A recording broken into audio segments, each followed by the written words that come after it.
It's been over 12 months since I last slept in my bed. I was actually looking forward to it. Because of the severe ocean storm that was coming our way, I had ordered a complete shutdown of all oil rigs pumping oil. It was a big decision, but one that had to be made.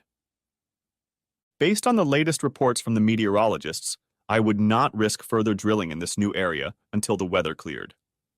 This was the sixth well I had drilled in this area in a row, and I didn't want any major problems to cause us to be 6 months behind and lose millions in the process. The impending bad weather was slow-moving and seemed to rotate, increasing in size and strength, leaving massive destruction in its wake. Those in authority thought we were in for a direct hit, but said it was up to me to decide. This was typical of the big shots who sat in their offices in their blue suits. If it was done wrong, I was to blame. And if I called it right, they would take all the credit. Each of the 5 oil rigs in the area was 20 nautical miles apart in a horizontal row. Because of the rocks underneath the top of the seafloor, we drilled again at a 45-degree angle to get to the oil and natural gas underneath. We spent the last 220 hours pulling up our drills and closing all the pipelines near the bottom. This required precise synchronization from our team of deep-sea divers. Plugging the wells at seabed level had to be done manually and took about an hour. The key was to keep as much salt water from entering the well as possible. Fortunately, everything went quite smoothly. The flow of oil to the production units was blocked off at the seabed in case a passing hurricane damaged our onshore facilities. All oil collected was reloaded onto tankers for safe transportation to the mainland. All pipelines were tightened, sealed at both ends, and blocked off. This was to ensure that none of the pipes would sink to the bottom if they broke. We learned from BP's mistakes that you can't make mistakes. We needed those sections of pipe to stay afloat. A helicopter transported the remaining few of us back to the coast. According to company policy, we had to and wanted to leave as small an environmental footprint as possible. Under my leadership, I vowed that we would never encounter a situation like BP's. I was not scheduled to be let go for another 2 months, so I knew my arrival home would be a complete surprise. I was looking forward to seeing my wife, children, and neighbors with whom we had become good friends. The nice thing about my position with the company was that I received a base salary year-round, even if I stayed home, but the main money I made was when I worked on the oil rigs. This has paid off big time over the last 3 years. I was on the rigs practically 85% of the time, which tripled my base pay before overtime, which for me was about 32 hours a week. It was customary on the rigs to work 12-hour shifts. When we drilled, we only stopped when I was exhausted. People with my experience and knowledge of angle drilling were considered hard to find and were paid accordingly. So far, I had a perfect track record and had not lost a single drilling site.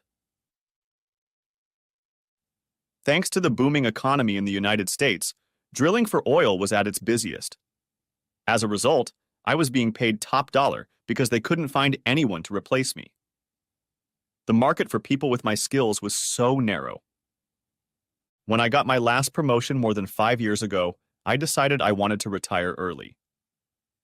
So, with the assistance of human resources, my paycheck was split 3 ways when I worked on the rigs. 4-0 always got the maximum from day one. 25% was automatically transferred to my investment broker, and the rest went directly into my wife and I's bank account. What was coming into our joint account was amazing. For the past 5 years, I was secure because of how well the stock market and the economy were doing. My wife and I agreed years ago that once our joint account reached a certain level, we would start making huge mortgage payments. We would divide any surplus after it was paid off once a month and put it into separate savings accounts. As a result, in 20 years of marriage, I had already emptied my savings account 4 times when it reached the maximum federally insured amount and turned it over to my investment manager. My investment broker was instructed to divide my investments into 3 parts. 1/3 went into company stocks, the second third into technology stocks like Google, Amazon, and Facebook. The final third went into blue-chip dividend-paying stocks. Investor reports were sent to me directly to the company's email account. Since I was often at sea during tax time, my wife and I always filed separately, with her taking deductions for our children. If we were hit by a level 3 hurricane or higher, no one could get back on the rigs until they were all 100% inspected. I was committed to these details because I didn't want to jeopardize the lives of the people working with me. A team would be sent to the bottom of the bay to survey it before making the connection. Regardless, it looked like I was getting at least 2 months off. Most people didn't realize that the harder the ocean swings at the surface, the harder the water flow hits the shoreline. The backward flow, depending on the strength, could cause a backward ripple on the surface of the seafloor that continued until it disappeared into nothingness. Given the slow movement of the hurricane, the longer it lingered over our areas, the more costly it would be to rebuild. So I kept an eye on the weather over the next few days to get an idea of how long I would be gone. I was part of the advisory group that oversaw the birth of these new procedures after they cost our parent company BP billions of dollars because they refused to follow our suggestions before the last disaster. A few $1 million lost today saved us from billions lost in litigation and government-contrived crap. These days, letting someone in government rake in your money was an open invitation to be screwed over without even a kiss. BP saw firsthand the real costs when democratically elected governments treated those accused of pollution like their pimps. The corporation was charged with many dubious invoices whose direct link to the problems caused by BP could not be proven. Many in the industry felt that governments were taking advantage of the situation to solve problems that they themselves had created. Most in the oil industry have learned from this big mistake and have now budgeted for at least one long-term shutdown of some sort. They had adopted a policy of protecting their own ass at all costs. In many ways, BP was still recovering. Shanna and I met our neighbors Jack and Jasmine Parsons shortly after we bought our current home. At the time, she was 3 months pregnant with our first child, who turned out to be a boy. Hunter Allen Phillips was born weighing 7 pounds. Sarah Louise was born less than 4 years later. The house was too big for us, but we grew up in it. Both of our children were almost out of their teens. Hunter had just turned 20, and Sarah was counting the days until she could get rid of her students. Jack and Jasmine, who had just gotten married when we met them, couldn't have children for reasons that were never revealed. Over the years, they became foster aunts and uncles to our children and our best friends. Jack was a little older than us, and Jasmine was 9 years younger.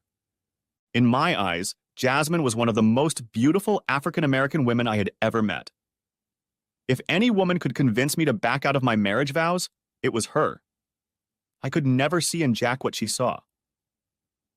Jack is just a good old boy with no class, the morals of an idiot, and a constant liar. But apparently he knew how to sell like no one I knew. I was sitting in the Tampa airport waiting for my next flight to St. Louis and reading Wednesday's local paper when a text message arrived. It read, "Dad, when you get a chance, give me a call." It was from my daughter Sarah. I wondered for a moment if she had changed much in the last 14 months since I had been home. For hard-working oil men like me, family always paid the highest price for not being around, so I was seriously considering finding something else to do for the rest of my life. I called her right away. "Hi, Dad," she said. "Thanks for calling so quickly." "What's up, Buttercup?" I replied. I nicknamed her Buttercup because when she was little, she and I used to spend a lot of afternoons picking up so many of them to fill a small cup for her mother. It meant a lot to the two of us, but her mother would thank her and forget about it. I kept them in the water and took the dead ones out daily until it was time to do it again. "I don't know where to start, Dad," Sarah admitted honestly. "How about the bare facts?" I said, deciding it wasn't serious. "Okay, let's get started," she said. "Hunter's in the hospital. They're operating on him. They're repairing his shoulder from a bullet that went through. Uncle Jack is in jail on attempted murder charges. Aunt Jasmine finally gave birth and is 3 months pregnant." "Are you kidding?" I said. "That sounds unbelievable." "Well, you said you wanted the bare facts," Sarah said. "Those are what I've provided you with. The rest I feel I need to explain to you before you talk to your mom. What makes you think that, Buttercup? I asked seriously. The whole situation is complicated, and it's not as simple as it seems, Sarah said without going into detail. You've always taught us that there are always two sides to a story, and that we need to find out what the facts really are before deciding what to believe. Sarah said it well. I've said many times over the years that I've heard your side of the story from your point of view, and now I need to find out what the facts are before I make any decisions. Mom will tell you what she wants you to hear and possibly believe, Sarah said. To do that, she'll leave out some facts she doesn't want you to ever know. The situation with my brother, aunt, and uncle is also related to her. Okay, Buttercup, I'll get on a plane to St. Louis now and take the first flight back to the Cape in the morning, I said. Skip school tomorrow, and when you arrive, I'll catch a cab home. Your mom will have left for work by then. You're coming home, that's great. Mom's in New York, Sarah said. Macy's has gathered all the store managers in the area at headquarters for a big meeting to increase sales and reduce overall inventory levels in an effort to cut operating costs. This region is still one of the few that is generating good profits. Senior management is trying to figure out what they're doing differently that makes this area successful. Has she been informed of this? I asked. No, I'm still in the hospital waiting to hear from the doctor, Sarah explained. I'm calling you because I figured you should be the first to know. I really didn't want to get her involved until we talked. No. Let someone in accounting know I'll be there with our medical records first thing in the morning, I said. Thanks, Buttercup, for texting me. Love you. See you in the morning. Saying goodbye, I got ready to go through security and head to the waiting area. It gave me time to think about the four of us and our relationship with each other over the years. All of our married life I had worked on the rigs, starting as a loader and working my way up through the ranks. Out of boredom while at sea, I got serious and tried to get every degree possible in my chosen field. This began the journey to what I do today. I remembered the day I met Shauna. She had stopped at Walmart to buy a few things and was driving too fast. She didn't notice the black ice, failed to slow down, and crashed into the piece of junk I was driving at the time.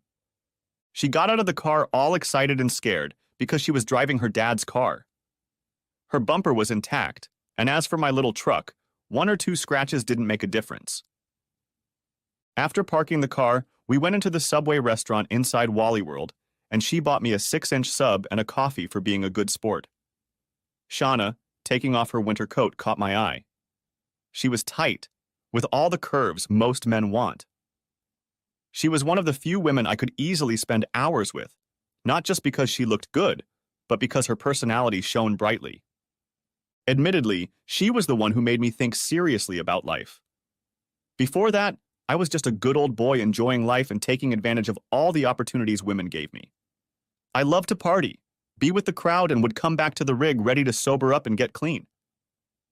Shauna, when I first saw her, realized she wanted to do something with her life. That first weekend we spent together gave me purpose and direction. During that same month, I went back to school to better myself. The more we interacted with each other, the more determined I became. I think she had the same impression of me because her parents often said she was a better person because of me. 8 months later, we got engaged. 6 months later, we were married. Soon after that, I started working offshore on big rigs because the bosses noticed a big change in everything I did. I have Shauna to thank for that. I started earning what was then considered big money. At the time, I didn't know yet what an addiction that paycheck would become. Looking back on that time, I think we forced each other to grow up and be adults. As we went through life, I never regretted a thing.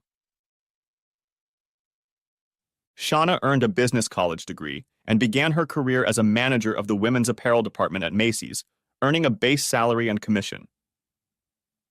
Retail merchandising was an art to her that few people knew or understood.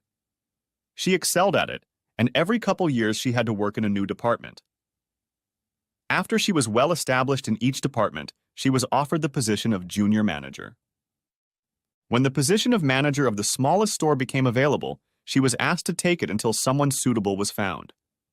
Little did anyone know that through the training and coaching she did with the staff, the store's sales and reputation would grow. One day, a department manager came in to see her and said, "The store manager position is yours." 3 years ago, she finally got the store manager position at Cape. It was her third move since becoming store manager. Plus, it was the biggest one yet. It was nice because now she worked 10 miles from home. While she was putting her stamp on it, its sales started to pick up, and it became one of the fastest growing stores in terms of sales in the division. Jack Parsons was an independent wholesaler who made his living by driving his routes and selling the tools his suppliers supplied him. His customers were regular Joes who made a living repairing cars. I didn't know how much he made, but I knew from the way he spent it that he didn't have to suffer. I just didn't understand why our neighborhood wasn't among those he covered as part of his territory. Jack knew everyone and had a knack for getting things when others couldn't, and always came home with unexpected expensive gifts for his loving wife. He was a mystery to me because he seemed simple and carefree. Another thing I found challenging was that he always paid for everything in cash. He didn't like to use credit or debit cards. The only bank account they had was in the name of his better half. Jasmine had worked at the Southeast Missourian newspaper for many years and was not only a staff reporter, but had worked her way up to assistant editor. She was a highly respected person in the community and served on several boards of directors. Her giving and love made her a star in our community. If you looked at us together, you would wonder how we could have been friends. Jasmine and Jack were African American. Shauna and I are 6 generations Anglo-American. When the kids were small, whenever we needed time to ourselves, Jasmine would spoil our children. When they walked with her, Jack, if asked, would always reply that we had adopted them. He enjoyed it because so many people fell for his bullshit.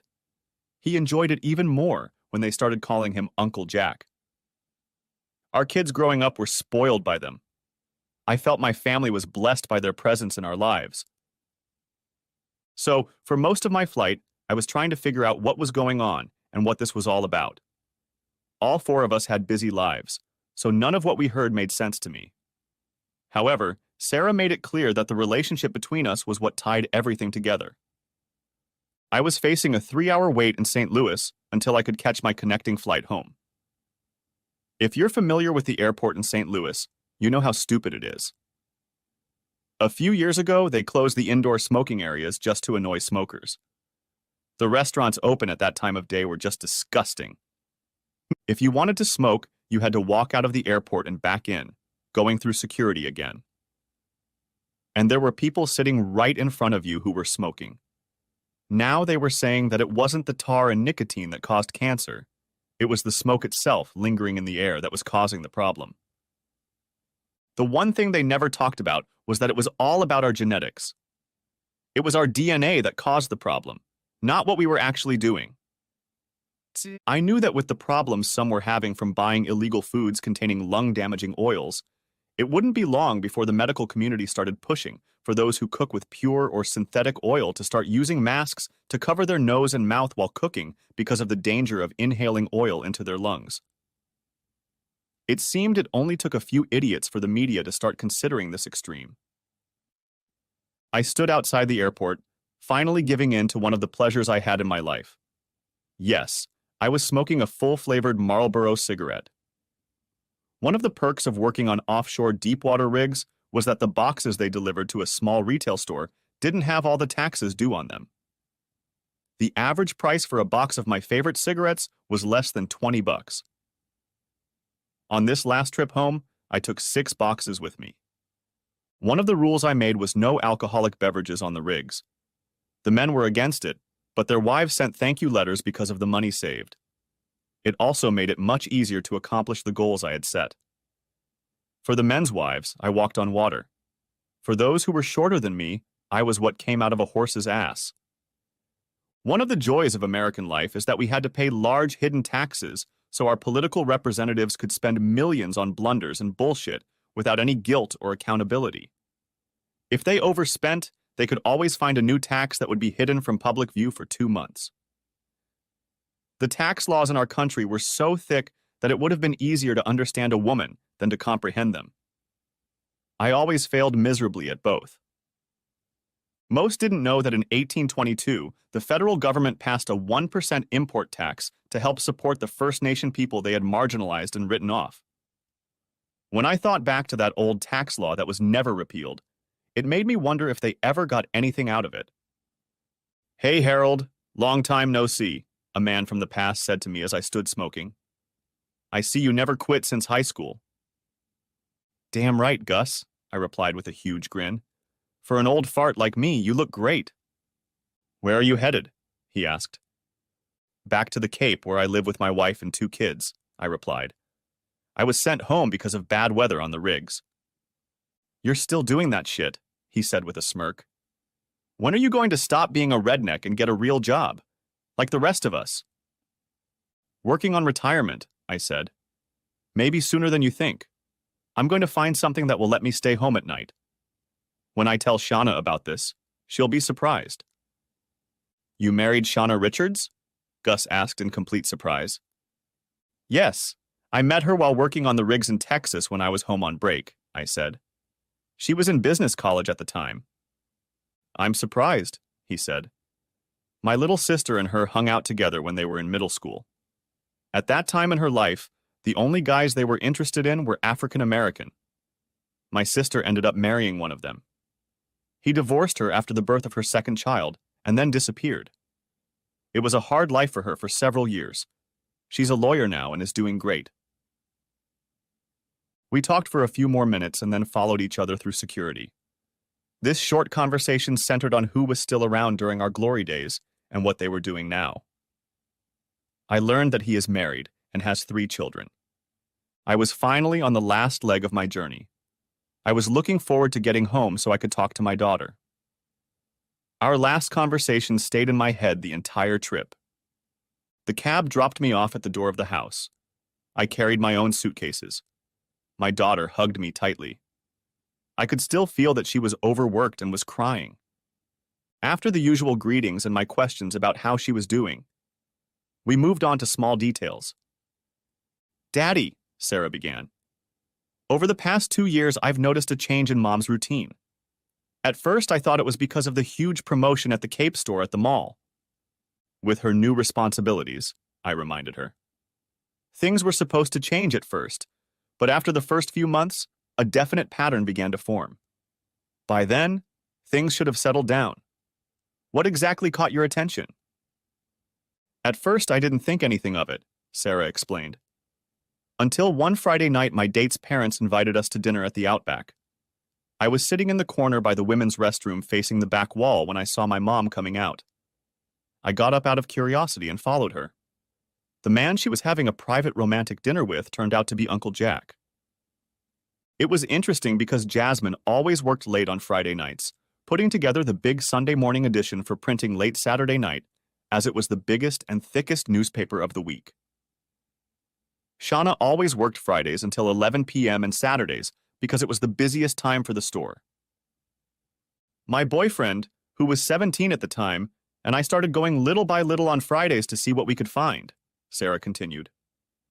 "We discovered that Uncle Jack always left his huge truck locked behind the Macy's receiving area. Mom would drive her car to his place around 6 in the evening.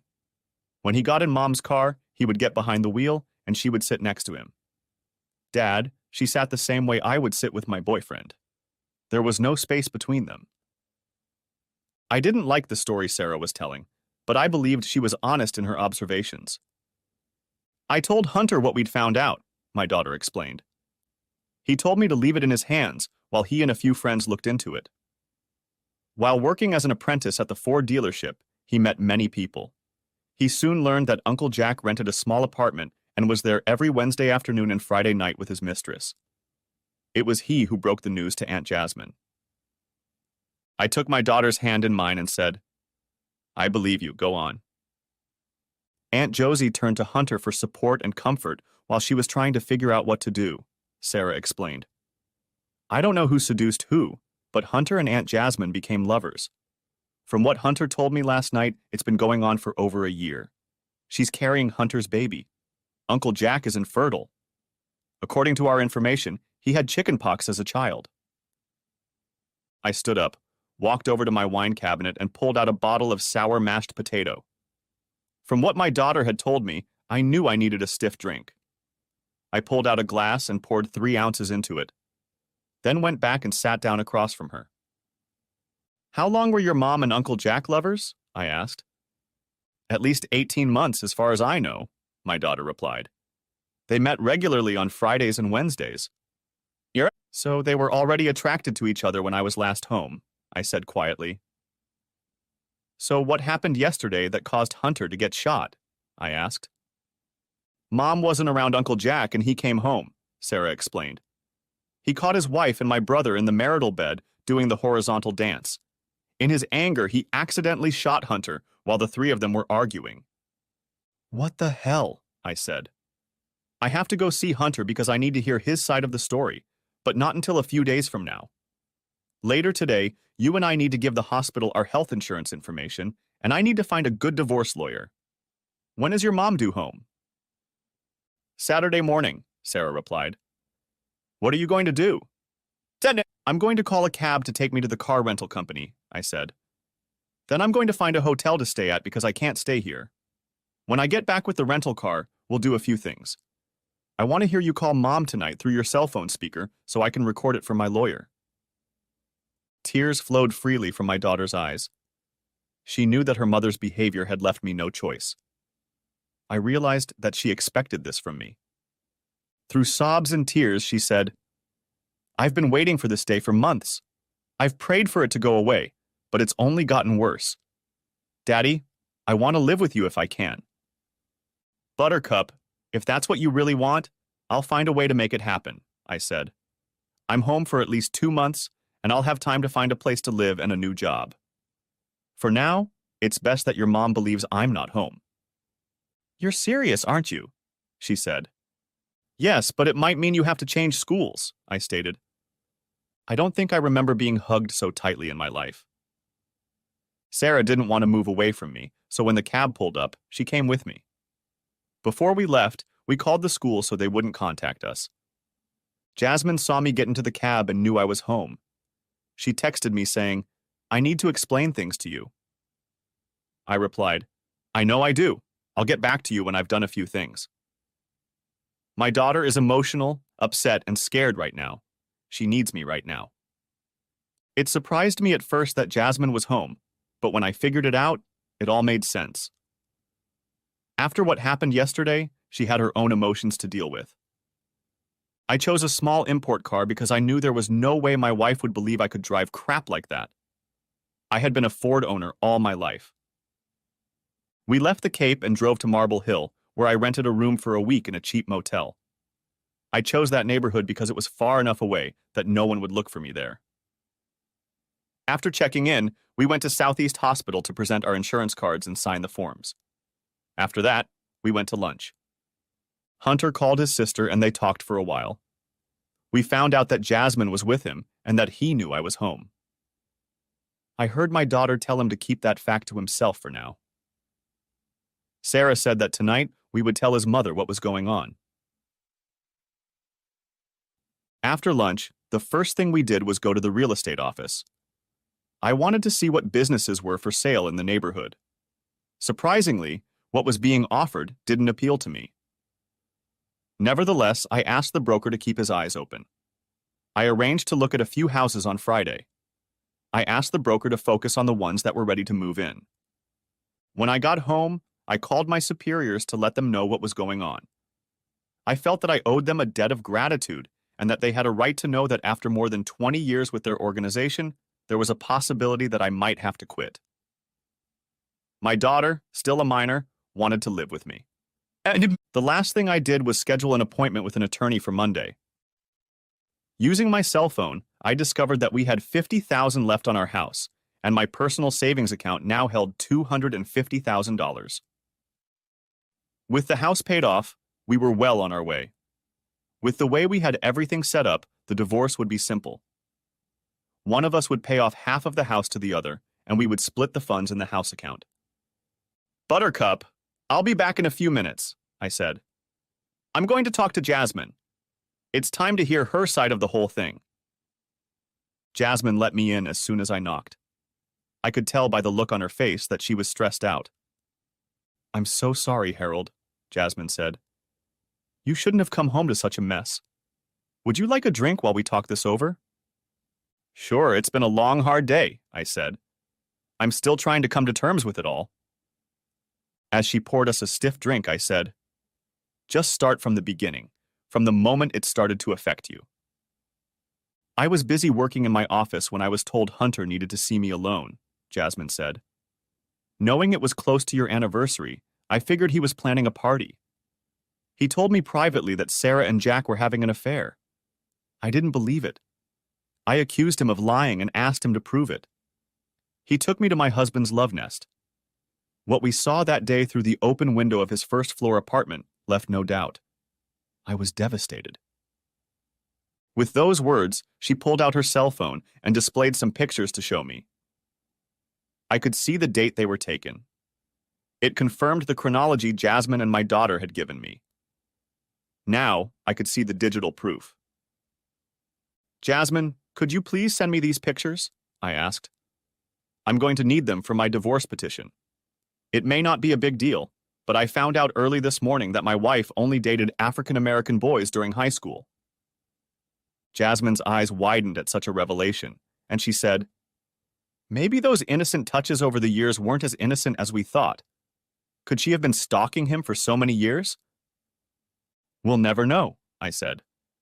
So how did your meeting with Hunter come about? He's just like you, Harold, she said. He was there for me, just holding my hand. Gave me his moral strength and support. One night when I was in tears, he held me while we sat on the couch. I'll admit we had a little wine, but we weren't drunk at all. I lifted my head up and kissed him. He kissed me back. The intimacy we shared that night gradually developed, Jasmine admitted. About 6 months ago, we crossed the line. He brought me back to life again. I didn't do it out of revenge. I could agree with that. My job, distance, and time away created the same problem with my wife. We both knew it, but couldn't be honest enough with each other to admit it. Even though we were married, we were strangers living in the same house. Every time I came home, we had to rebuild our relationship to bring it back into balance. Then I had to come back for at least another 6 months. It was one of the main reasons I was seriously considering leaving my career. Jasmine watched me, waiting for a response, and I said, "Thank you for your honesty. I'll let Hunter settle this between the two of you. Hunter declared his independence a long time ago. I will support you both no matter what you decide to do. Just so you know, your timeline of events and images have been confirmed by another person." "Thank you, Harold. That speaks volumes. Hunter said you would approach our relationship this way," she said with eyes full of tears. Yesterday, Jack was grossed out by the fact that he was served with divorce papers. He had already gotten a court order to stay away. It was at this point that the shooting made sense. Jack always lost his temper when things didn't go according to his plan, and always reacted without thinking. He came home to put Jasmine in her place, finding her in bed with Hunter. He came in furious because Hunter stood up to Jasmine just as I would have done. I knew Jack had a gun because he took it for protection, since his job required him to be in rough neighborhoods. "Jasmine, for reasons I can't explain, for the next few days you have to believe I'm out of town," I said. "That's why I rented a car. Sarah has already made it clear she wants to live with me." I left, having gotten what I came for. I heard her truth and got proof that Jack and my wife's affair had started before my son got involved. When I got home, I sat down at the table and told my daughter everything I had been told. "Dad, this makes a lot of sense. Everyone knows Hunter is very mature for his age," Sarah remarked. "That's lent credibility by the pictures you have and the fact that Hunter has fully opened up to me." "From the moment he got his first car," I said. "He's always been with an older woman if he's dated. I think that's my fault too. When I wasn't around a lot, he stepped up and became the de facto man of the house." "I wasn't much older than him when he was born," I said. "I realized that no matter how I felt, my son was going to do what he was going to do. Whether I like it or not, it's their life, and we have to let them live it. Dad, don't you think it's time for me to call Mom and let her know what's going on? My daughter asked. First, go to the Play Store and see if you can find an app that lets you record your own conversations, I said. Sarah started looking. It was frustrating because after downloading it, we had to test it. Most of the ones she tried were misleading with their hype. Finally, we found one that performed the function we wanted. I made sure I downloaded the same one. It took 3 rings before Shauna answered. Sarah had already turned on the speakerphone function. Mom, I need a note for missing school today, Sarah said. Why did you miss school? Are you sick? Shauna asked. No, I was at the hospital most of last night with Hunter, explained Sarah. So when I got home, I was too exhausted to go to school. What happened to Hunter? Shauna asked, expressing genuine concern. He took a bullet in the shoulder, fired from a gun at close range, stated Sarah. What? Are you serious? How is he? Will he keep his shoulder? Asked Shauna with concern in her voice. How did that happen? Don't leave anything out. It happened because you weren't where you usually are on Wednesday afternoons, Mom, Sarah said firmly. What the hell does that mean? We both know I'm supposed to be at work. Are you implying that Hunter got shot at the store? Shauna said, knowing it was a lie. No, Mom. It means you weren't at 644 Morgan Avenue, apartment 4, with Uncle Jack, said Sarah. And this was interesting because Shauna's silence was deafening. Gathering her thoughts, she asked, How long have you two known each other? Pretty much since the beginning. I found out about Uncle Jack and you by accident when you had dinner with him Friday night, Shauna said. It was weeks before I found out where Uncle Jack parked his tool truck to wait for you to pick him up. When I told my brother, he said he'd follow up on it, and he did, Sarah continued. He was the one who discovered Uncle Jack and your love nest. He brought Jasmine there, and they were able to catch pictures of him eating you. They're actually quite graphic. A sob came from Shauna's lips. Then she said, I'm flying home Saturday morning. You and I are going to have to sit down and work this situation out before your father gets home. Mom, that's not all. Last Wednesday, Uncle Jack, expecting you, served you in your love nest. I suppose because of the short notice of your trip to New York, you failed to put him on notice, Sarah said. He came home furious to put his wife Jasmine in her place and make it clear that there would be no divorce. Jack made it clear that he was going to continue to sleep with his whore and stay married. He didn't know that because of Uncle Jack and your behavior, the two of you pushed Jasmine and Hunter together. I gave a thumbs up to show that I agreed with what she said. Sarah smiled widely because she realized that what she said really explained everything. Uncle Jack, in defiance of a court order, came to his former home and found Jasmine and Hunter together, she explained. In anger, he grabbed a gun and destroyed it. My question is, what should I tell my father when I call him? How and where are Hunter and Uncle Jack now? Shauna asked. Uncle Jack is in jail, charged with attempted murder, said Sarah. Hunter should make a full recovery, but he will have to do some serious rehab. So, Mom, what am I going to tell Dad? Or do you want him to get all the details from the online newspaper tomorrow morning? Give me a few minutes to gather my thoughts and I'll call him myself, she said. It's best if I handle the situation with him on my end. Okay, Mom, Sarah said. Congratulations. You're going to be a grandmother. Jasmine is 3 months pregnant, and according to Hunter, this is his baby. We also know that Jasmine will be catering to you once you get home. Shanna lost her temper. I didn't care because I felt that after what she had done, payback for her behavior was justified. Sarah waited for a response and, not hearing one, ended the conversation.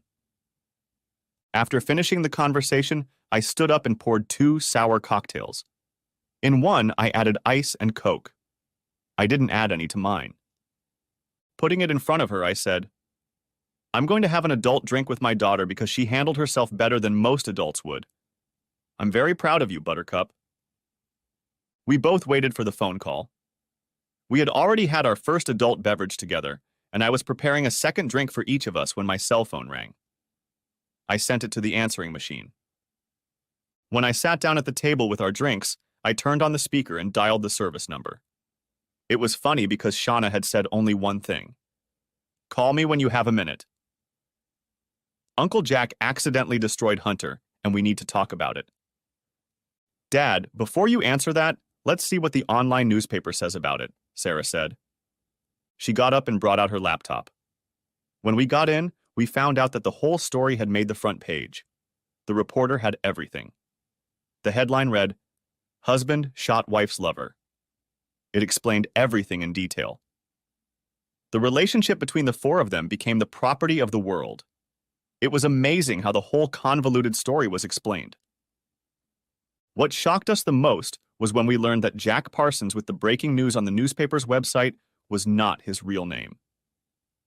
He has been using a stolen name for years. His real name is Raymond John Smith, who had a criminal record for petty theft.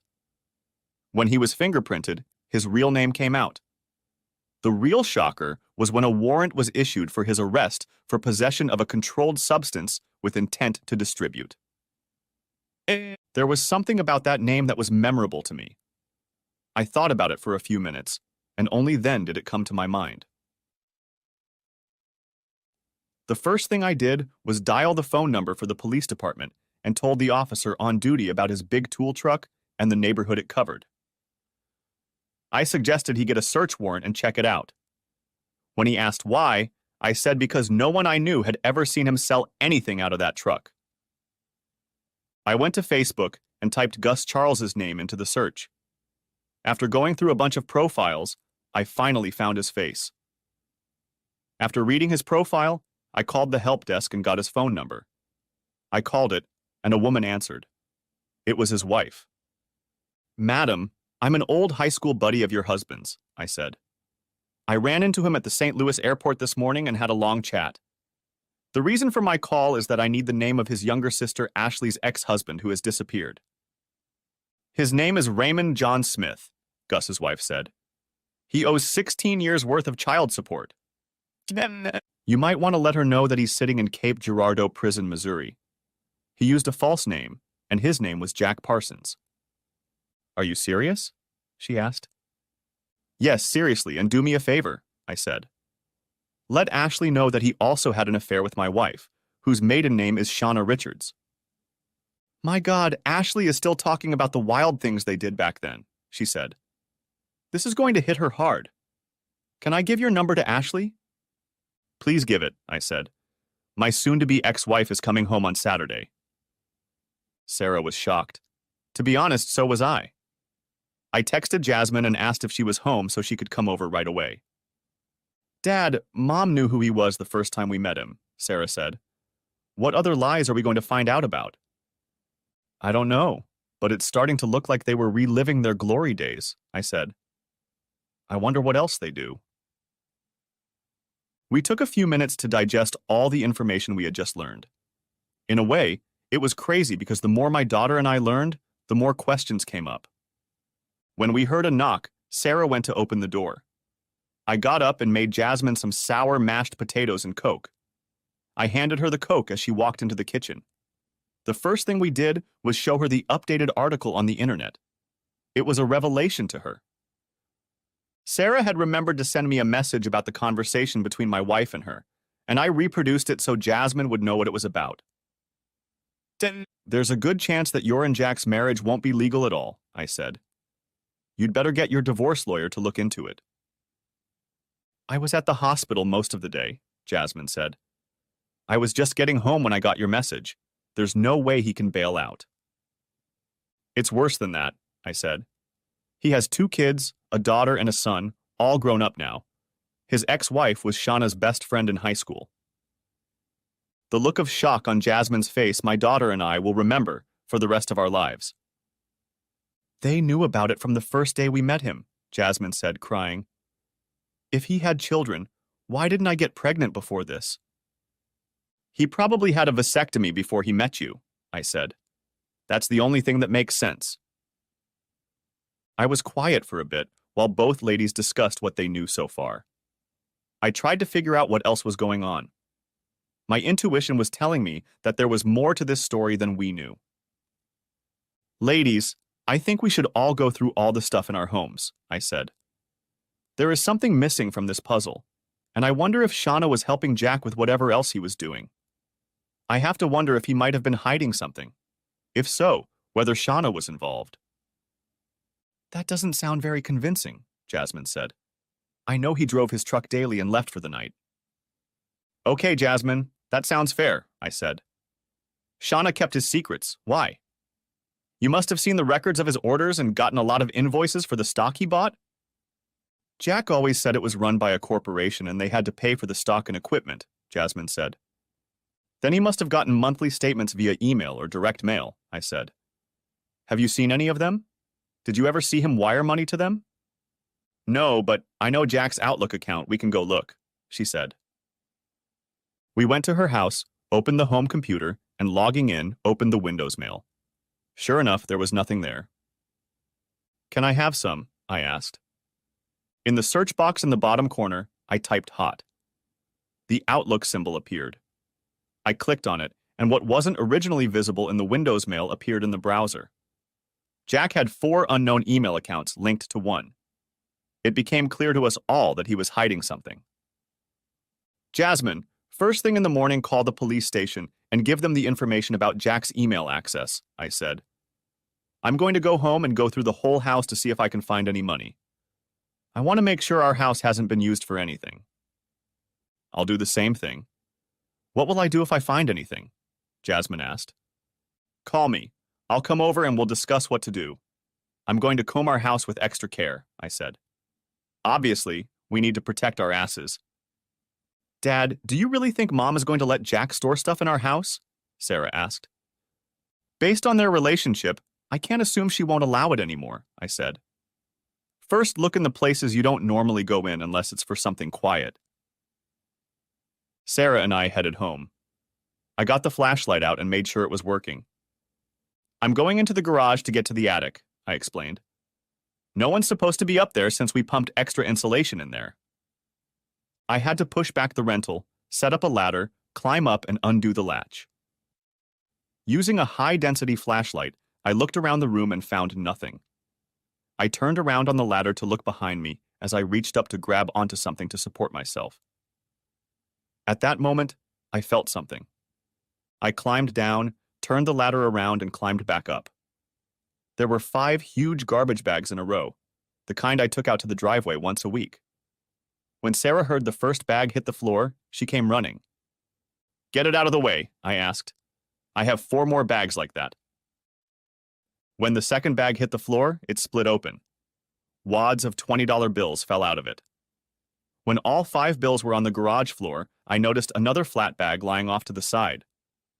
I picked it up and started downstairs, remembering to close the entrance to the attic. Sarah, run down to Jasmine and tell her what we found while I check these bags, I asked. It took about 5 minutes for them to return. All 5 bags were a quarter full of wads of money. The 6th bag held Jack's ledger. Harold, can you come over to my place and check on the apartment? Jasmine asked. Right after I call the police, I replied. Sarah! I called the police and they said they would send a patrol car. Jasmine, Sarah, and I went to her place, bringing Jack's ledger with us. After looking through her attic, I found a small chest of illegal substances. I put the ledger with it. I called the police again and asked them to send a detective with a patrol car. It took over 3 hours before the police took possession of the money. We had to explain everything from the time of the shooting until today. When the detective left, he said they would take my wife into custody for questioning when she returned to the Cape on Saturday. We can't link the money to anything right now, the detective said. They will be counted, recorded, and locked up. We'll record them as voluntarily surrendered by your Mr. Phillips as found money. Thank you, officer, I said. What about the illegal substances we found in my neighbor's house? Because Jack Parson lived there, he said. And his wife turned in the banned substances with your help. She won't be charged, but he will be. Will you be back tomorrow with a search warrant for either of us? Jasmine asked. Detective, you better make a note of my husband's email account and his password. Go to Outlook directly through your browser. I don't think that's necessary, said the detective. If you find a small amount of illegal substances, flush them down the toilet and dispose of them.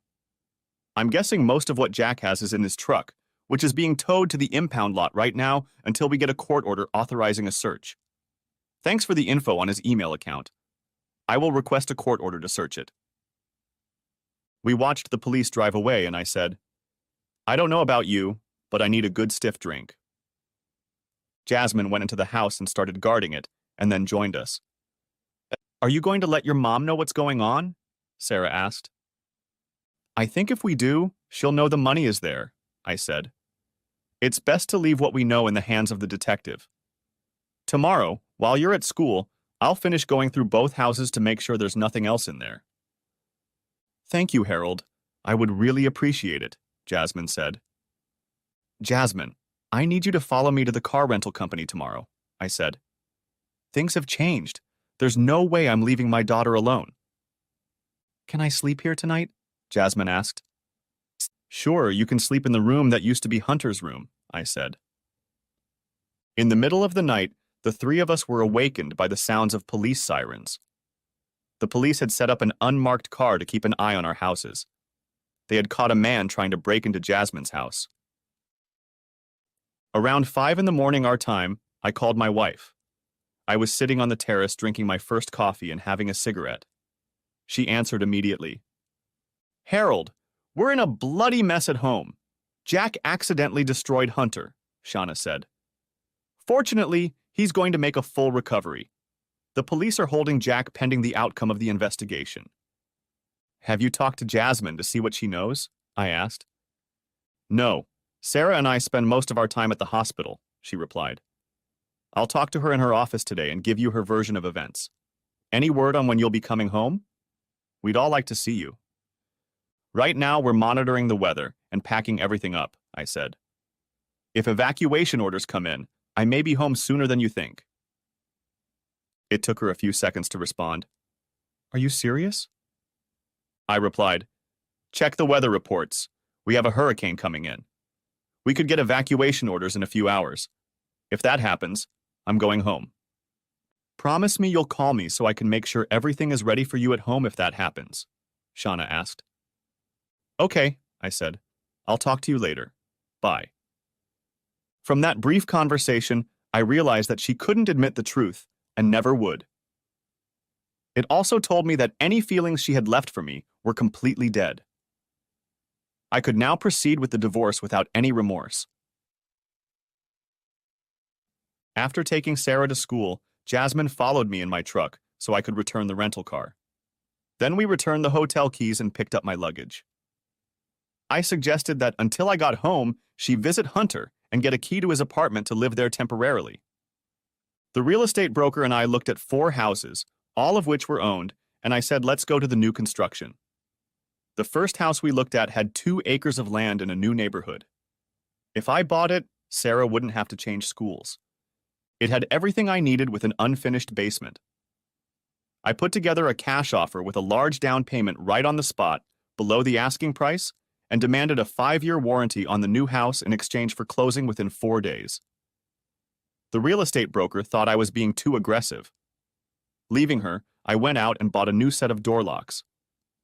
After returning home, I texted Jasmine and Sarah to let them know where I was. After that, I started searching the rest of the house. I found a stack of bearer bonds from a local bank in the amount of $10,000 each, payable on demand. I turned on the news and learned that the local police told the TV station that they had searched both of our homes and had found many items seized that could be linked to the man responsible for the shooting. It was also noted that new charges were being prepared. I assumed they made this announcement to take the pressure off of us. After changing all the locks and resetting all the security codes, I continued my search. I found some very nice expensive jewelry that I didn't even realize my wife had. After finally clearing out the house, I went back to the attic to take another look through the attic with a heavy-duty semi-industrial flashlight. That's when I discovered the additional bags of money. They were lined up in a row in the farthest corner, hidden by darkness. They, too, were filled with cash. Using the card I had been given, I called the detective again and let him know what I had found. Until they arrived, I took a few wads of cash out of each bag and left them in the attic for myself. I was beginning to believe that Jack had been selling for years, making a nice profit for it. The detective carried 20 bags out of the house, shaking his head as he did so. I think he, like me, had a hard time believing what I'd discovered. Then I realized that if I had left the ledger with the money, everything would have been tied up. Officer, we've been their neighbors for 20 years. Could he have been selling illegal stuff all those years? I asked. Considering he's been living under an assumed name for longer than that, I'd say it's more than possible, he explained.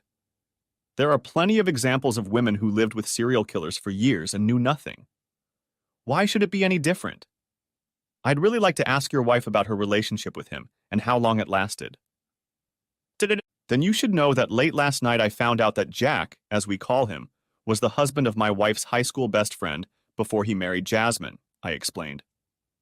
His ex-wife Ashley may be flying in this Saturday to see for herself what she's been told. He looked at me with a smile, and as soon as Jasmine pulled into her driveway, he said, "This is getting interesting.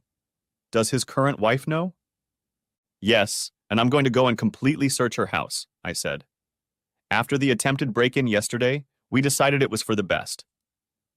"I'll be ready to be called again," the detective said with a smile.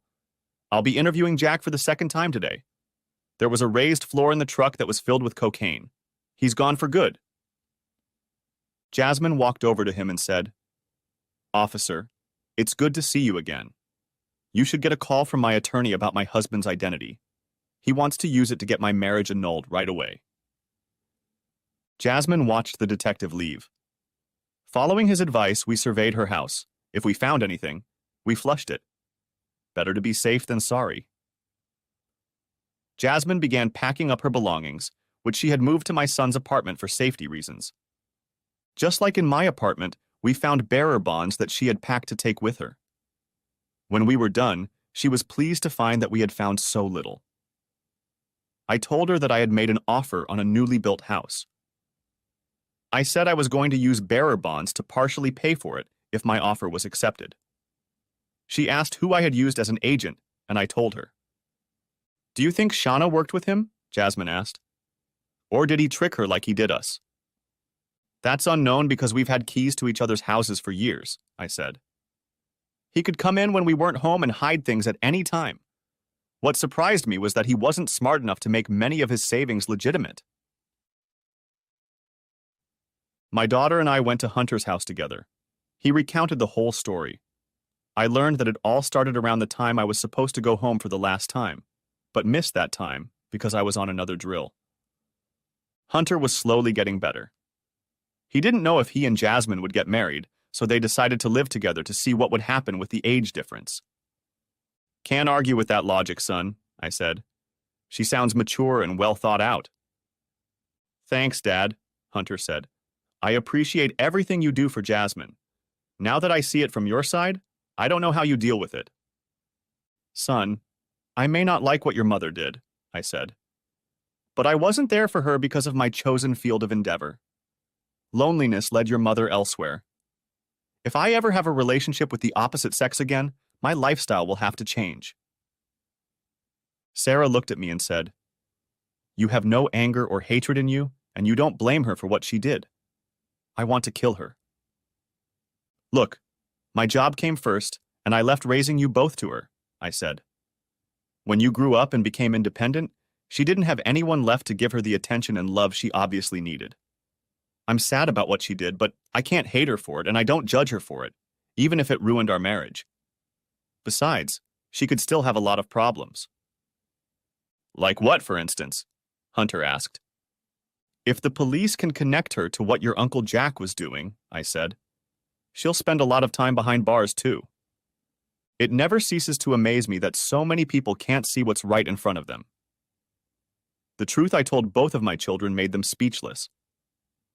Around 9 o'clock Saturday morning, I received word that my offer to sell the house had been accepted. A half hour later, I was already sitting in the broker's office giving her money for a huge deposit using some bearer bonds I found. When I received a text message that said, "Can we meet?" "I'm Gus Ashley's sister." I replied, "Where are you?" She replied, "At the airport." I replied I would be there in 15 minutes. You got an exceptionally good price for your new home, the broker said. I was surprised he agreed to it. That's why I asked you if he'd sold any of these houses yet, I said. There's nothing like a sold sign to get others interested. With that, I headed to the airport. As soon as I walked through the door, I saw her. I knew it had to be her because the small airport was empty as the plane had just taken off, heading back to St. Louis with the passengers it had just picked up. Ashley was a very pleasant-looking woman. Her brown hair was styled in a way that emphasized the softness of her face. She had an attractive figure that didn't need to be emphasized by wearing clothes that hid some of her facial features. A feminine outfit of blue jeans showed off her no-frills class. My first impression of her was that she was a woman who was comfortable just being. She approached me and said, "You really haven't changed much from the pictures Gus uploaded and sent me. Nice to meet you, Mr. Phillips." "Call me Harold, please," I said, extending my hand to her. We walked into the airport restaurant and sat down at a table. I offered to buy her an early lunch, and she agreed. For the first while, we just sat and talked, getting to know each other. She noticed that I wasn't wearing a ring. I told her I never wore it when I was on the rigs, and after learning from my daughter about my wife's infidelity, I saw no reason to wear it again. I learned that after the divorce, she had reverted to her maiden name. We were just having lunch when the last morning plane arrived from St. Louis. Ashley and I sat by the window, which allowed us to watch the unloading passengers go through the gate. It also gave us an unrestricted view of the open area of the small airport. The waitress was just filling our cups of coffee when I spotted Shauna walking through the gate. I raised my hand and waved. Ashley turned around to see who I was waving to. Shauna saw the two of us. She just froze in shock, her face turning white. I knew she hadn't read the local paper online, so she had no idea what was really going on. As she adjusted to her new reality, we watched as the detective approached her and introduced himself, showing his badge. We watched him accompany her to pick up her luggage. "She had no idea you were in town, did she?" asked Ashley. "No. We deliberately hid that fact from her," I said. Everything she planned to do to resolve this issue was thrown out the window. Now she's going to find out about the cash and ledger that was found in Jasmine's house and my house. "May I have the privilege of handling your divorce case?" Ashley asked. "It would be fun to straighten her out. The fact that my ex and her are together has raised a lot of questions about everything we did together back in the day." "And the office will let you fly back and forth while you handle the case?" I asked. "I have my own divorce firm out of my house," Ashley said. "Besides, I'll be here dealing with my ex anyway." I must have smiled because she said, "I guess we agreed. If you have a printer, we can write everything up today." We took her luggage and put it in the back of my truck. I told her that her ex-husband was in the county jail in Jackson. She said she would like to talk to him, so I drove her there and waited for her to go inside. It was about an hour before she came out. "He was shocked to see me," Ashley says. "He asked how I found him, and I said thanks to you. I then told him that the police had searched his house and taken all the money they found. I told him that they had found the book that Sarah kept. His face turned white. I looked at her and smiled even wider than before. Grabbing my cell phone, I called the detective. He answered on the first ring. I told him what and how I was able to find out. He informed me that he would do a comparative handwriting analysis to see if she was involved with illegal substances, but not cash, because the ledger had a list of their contacts, who they supplied and bought from. "So my soon-to-be ex may have been in the loop all along," I said. "That will make the divorce easier. She'll need her share to pay the legal bills." "Yes, that's right. We'll be charging her later today as an accessory," the detective said. "That means she won't make bail until Monday." With that, we headed to my house to start drafting the divorce petition. On the way, I explained how our finances had been arranged for most of our married life. "Smart move on your part," Ashley said. "By having separate savings accounts, we'll be able to argue that they weren't contributed to the marriage." We sat down at the table as soon as we got home, and she started working on the divorce petition while I made coffee. I emailed her the images Jasmine had provided me. I told her I didn't want to take the house because of what had happened. Ashley asked if Shauna had enough money to buy me out. I replied that based on the way we divided the household funds, she should have enough. It took about 2 more hours to get to the point where we were ready to print. After letting her know the access code, I went and turned on the printer. Just as we were sorting through the copies and preparing them for filing in the district court on Monday, my daughter returned from an outing with her friends. There was an immediate attraction between them. After introductions were made, I explained to my daughter who she was. "Sarah, meet Ashley Lynn Charles," I said. "Her family still lives in the village of Dutchtown." "Ashley is my daughter, Sarah," I said. "She'll be moving into my new house with me next week, as soon as we buy the furniture." Sarah's eyes grew huge with excitement, and she jumped into my arms, hugged me tightly, and asked, "What did you buy?" "A newly built 3-bedroom house with an open floor plan, a 2-bay garage, an unfinished basement, and an elevated terrace. There's only one problem." "What is it, Dad?" Sarah asked. "It's not landscaped," I said. "So I'll be looking at the price of the pool after closing on Monday." Her eyes lit up. Sarah had wanted a pool for a long time. The reason I hadn't was because I didn't want to mess with the landscaping we'd already done. Since it was getting close to dinner time, I asked them where they wanted to go. They both chose Ruby Tuesday's restaurant because of the huge salad bar. After dinner, we took her to the car rental company so she could get a car. Sarah asked Ashley if she wanted to come with us on Sunday to look at furniture. Ashley replied that she would love to. So we did. On Monday, I sat in the courtroom and watched the judge file charges against the man known to me as Jack Parsons and my wife. Jack was denied bail. Bail for my wife was set at $500,000, which meant she had to post 10%. Ashley went over and filed papers on my behalf and then sued my ex-husband for alimony. When Ashley came back to me, she took my hand in hers. I knew Jack and Shauna must have noticed this. We walked out together, leaving them alone with their thoughts. Earlier that day, I had handed over the rest of the bearer bonds needed to finalize the purchase of the house. Ashley filed the divorce papers and paid the legal fees. At 4 o'clock in the afternoon, I went to finalize the purchase of my new home. I had just walked out of the land title office with the executed transfer and the interest from the bearer bonds in the form of a check in hand when Ashley called. She found the letter on the rental car that was parked at her parents' house. It was a demand letter. They were holding my daughter Sarah and demanding everything I had, but wouldn't turn it over to the cops. My response should have come in the same form they sent it. I had Ashley say I would meet them at the Trail of Tears State Park at midnight tonight. I gave the geologic code of the place I wanted to meet them. Walking home, I did some thinking. I took some small propane containers and attached one of them to a handheld welder. After putting it in my truck, I pulled out an old tent I hadn't used in years and threw it in there along with the crossbow. It wasn't long before I had the tent set up. I stayed there for the night. Taking a gym bag with the necessary tools, I headed out into the darkness. The spot I had chosen was along the mighty Mississippi on the edge of a bluff. Years ago, the state had railed it, making it a vantage point to view the river. From this spot, once you stepped off the edge, you could walk straight down to the river. I tied a gym bag filled with paper to the railing and hung it over the edge. To reach the bag, you had to lean on the railing.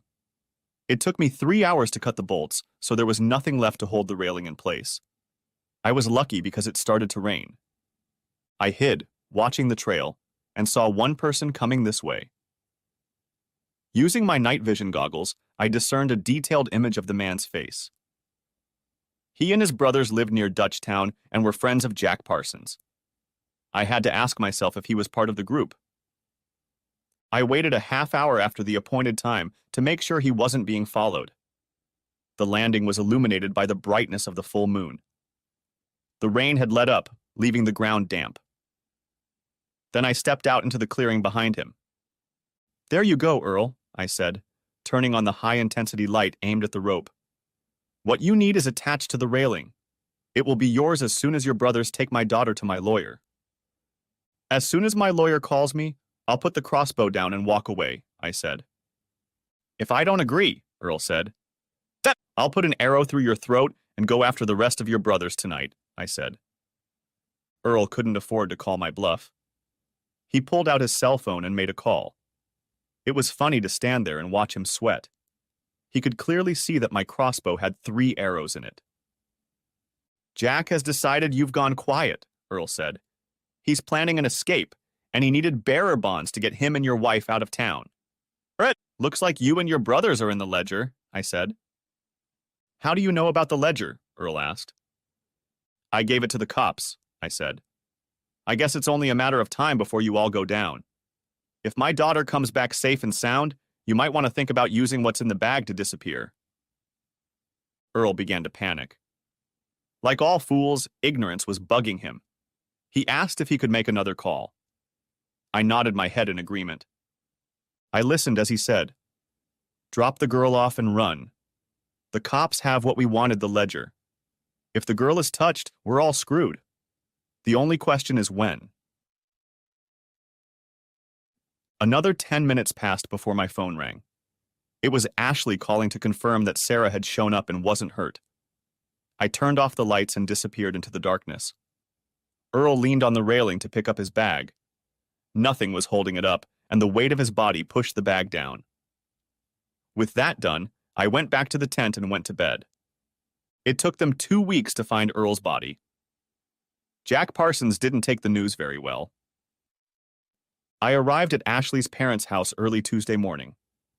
My daughter ran out to greet me. I was invited to a lavish breakfast and learned a few things. The sheriff of our county is retiring. Gus and Ashley's father, I learned, was a big shot in the local Democratic Party. At breakfast, I told him I should run for the position. He asked if I was willing to take the state courses to qualify for the position. I answered in the affirmative. "Then I think you have already officially started your candidacy for this office," he said. The pride in my daughter's eyes spoke volumes as she said, "One thing I have learned about my father is that if he puts his mind to something, it is sure to get done." I handed my daughter my cell phone and told her to listen to the conversation I had recorded with her mother last Friday morning. It was interesting to watch the 4 of them as they listened to it. My daughter said, "Mom was never going to be honest with you, was she?" I replied, "No, I was beginning to wonder if she was the one who pulled Jack back into the drug business, using the money I earned to do it." This revelation of mine surprised them all. To be honest, it surprised me too. Just so we're all on the same page, I think what's happened since Ashley found the note should be kept to ourselves, I said. Because it didn't turn out the way Jack and Shauna wanted it to. With those words, they watched as I called the detective and informed him that Jack Parsons was going to make an escape attempt in the next couple days. If it was successful, I told him, the 2 lovers would elope. The detective seriously said that I should have become a policeman myself, because with my ability to recognize everything, I would be a good policeman. We were on our way back to the Cape when my cell phone rang. It was my ex, Shauna. "I'll be out on bail in 2 hours," she said. I was wondering if I could access the house.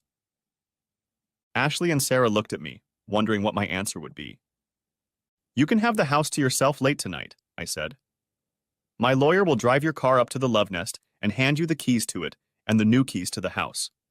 Sarah and I had to move most of what we need out of the house. We'll pick up the rest when you're at work this week." I hung up the phone and said, "Ashley, if you don't mind, most of the new furniture is being delivered today, and they were paid to put it up. Do you mind keeping an eye on where everything is supposed to be placed?" "I'd love to," she replied. "If I remember, the appliance dealer will be there by 10, and the 3 furniture companies will be there sometime after that." Sarah and I dropped Ashley off first. They were both seeing the new house for the first time. They liked the open floor plan and the size. Sarah had her pick of which bedroom would be hers. She liked that her bedroom had its own bathroom and walk-in closet. "Daddy, should we get the pots and everything we need from the house?" she asked. I thought for a second and replied, "No.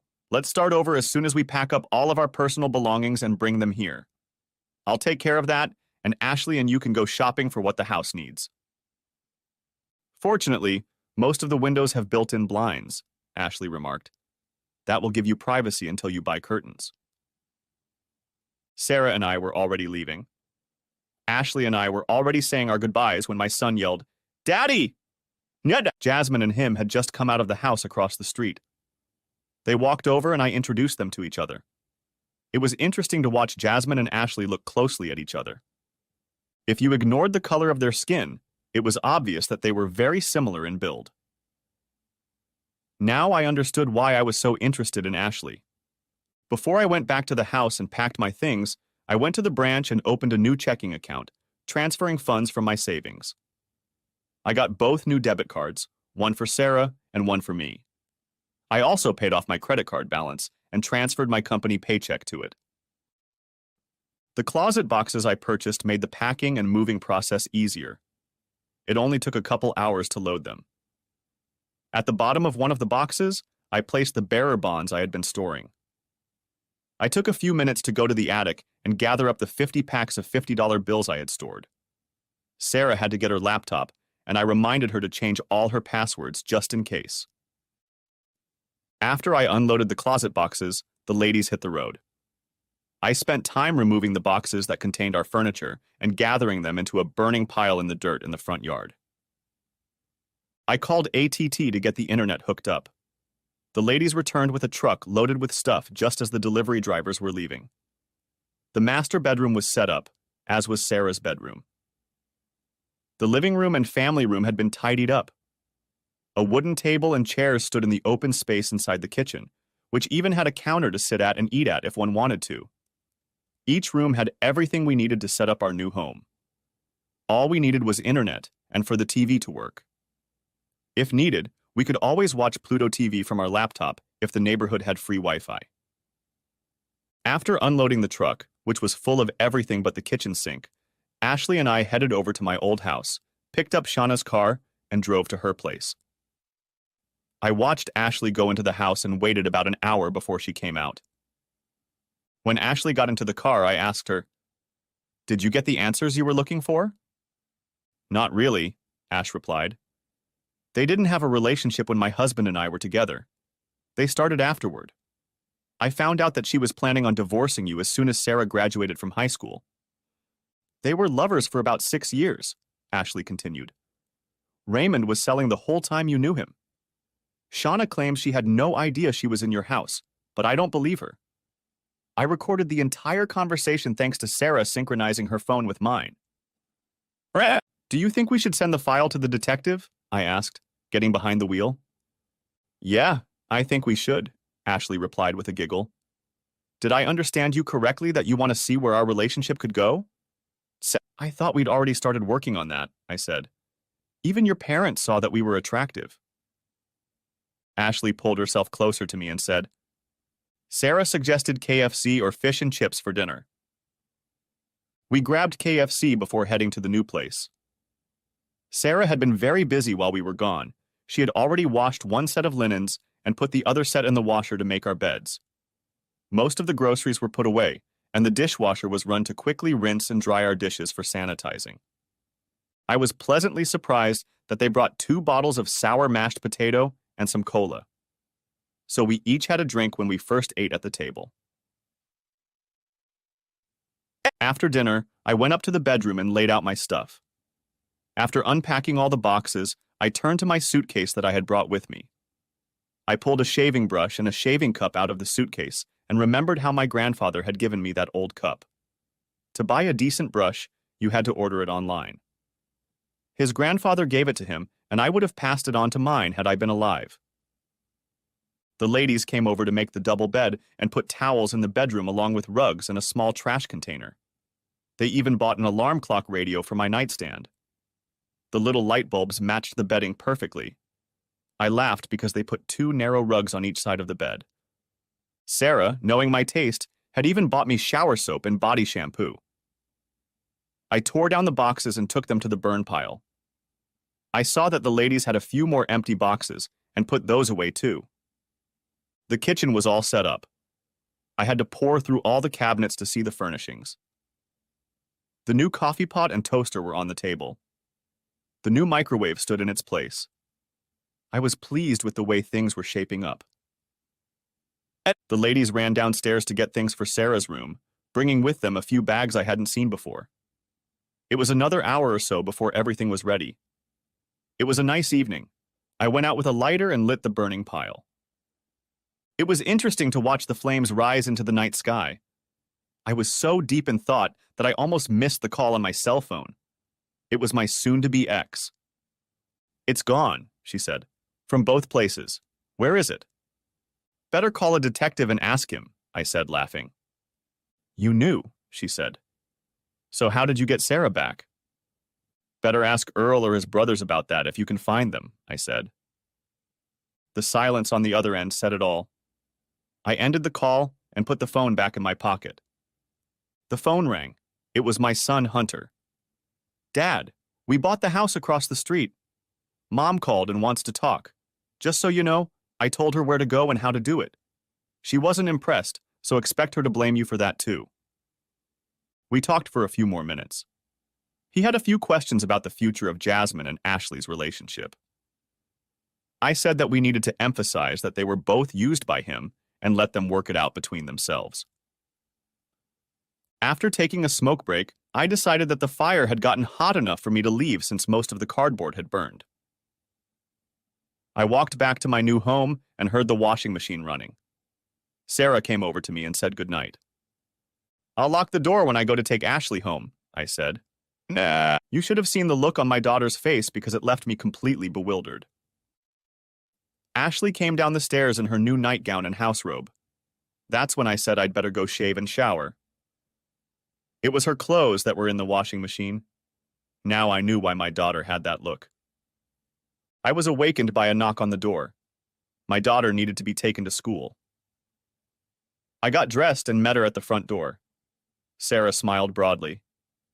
"Daddy, you haven't looked this happy in a long time," she said. "I'm happy for you." I dropped her off, telling her I'd be back to pick her up. It was nice to get home and relax. For the first time since I left the rig, I had nothing to do but cuddle with Ashley, which, believe me, I did quite a bit of. Showed up around lunchtime and set up the internet. Ashley's father and mother showed up around 1 o'clock with Ashley's rental car and clothes. Shortly after that, a photographer came in to take my professional pictures for the sign.